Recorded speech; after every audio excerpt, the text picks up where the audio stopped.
আপনারা কি জানেন আমরা একটা আলু দিয়েও প্রিন্ট নিতে পারি?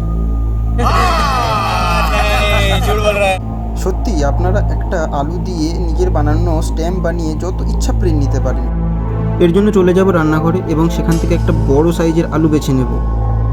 কিন্তু যদি দেখতে পাই মা, তাহলে তো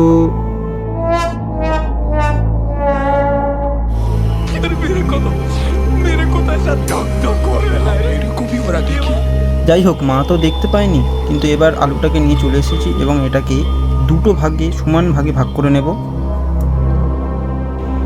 আপনারা যে কোনো সাইজের আলু এখানে নিতে পারেন। এইবার মোবাইলে গিয়ে আপনি যে লেখাটা লিখতে চান সেটাকে লিখে ফেলতে হবে এবং তারপর সেই লেখাটাকে রিভার্স করে সেভ করে নিতে হবে মোবাইলে। তারপর সেই লেখাটাকে আলুটার ওপর লিখে সাকুরা কাটার দিয়ে সেটাকে আস্তে আস্তে খোদাই করে নিতে হবে। দেখবেন যেন খোদাইটা ভালোভাবে হয়, ছোট ছোটোভাবে আস্তে আস্তে করতে হবে সেই খোদাইটা।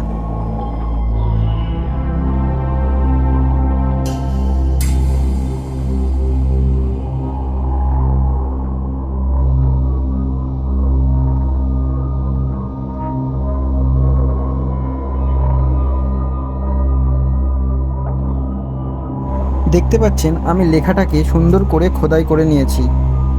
এরপর আমাদের কাজ হবে এই লেখাটাকে ছাপানো।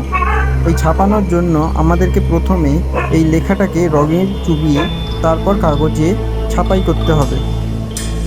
এর জন্য আমি নর্মাল পোস্টার কালার ইউজ করছি এবং সেটাকে আমি প্যালেটে গুলে নিয়েছি আগে থেকেই।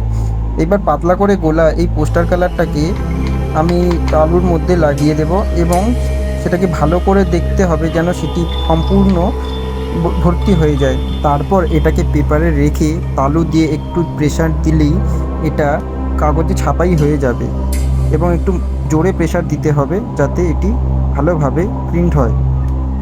দেখতেই পাচ্ছেন এটি কেমন প্রিন্ট এসছে। এরকম করে আমরা আরও 2-3টে প্রিন্ট নিয়ে নেব।